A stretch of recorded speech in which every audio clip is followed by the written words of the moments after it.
पौराणिक कथा के अनुसार एक समय शनिदेव भगवान शंकर के धाम हिमालय पहुंचे। उन्होंने अपने गुरुदेव भगवान शिव को प्रणाम कर उनसे आग्रह किया, हे प्रभु, मैं कल आपकी राशि में आने वाला हूँ, अर्थात मेरी वक्र दृष्टि आप पर पड़ने वाली है। शनिदेव की बात सुनकर भगवान शंकर हतप्रभ रह गए और बोले, हे शनिदेव, आप कितने समय तक अपनी वक्र दृष्टि मुझ पर रखेंगे?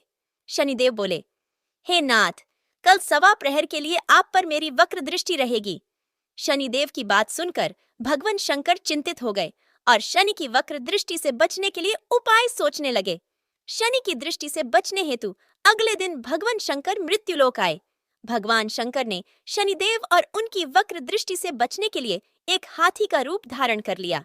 भगवान शंकर को हाथी के रूप में सवा प्रहर तक का समय व्यतीत करना पड़ा तथा शाम होने पर भगवान शंकर ने सोचा, अब दिन बीत चुका है और शनिदेव की दृष्टि का भी उन पर कोई असर नहीं होगा।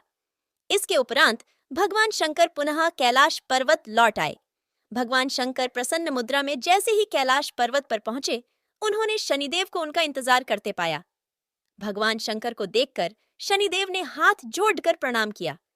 भगवान शंकर मुस्कुराकर शनिदेव से बोले, आपकी दृष्टि का मुंह पर कोई असर नहीं हुआ।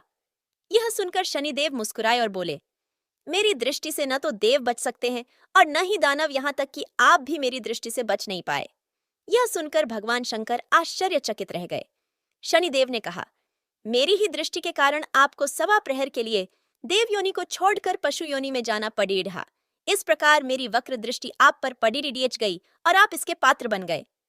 शनिदेव की न्यायप्रियता देखकर भगवान शंकर प्रसन्न हो गए और शनिदेव को हृदय से लगा लिया।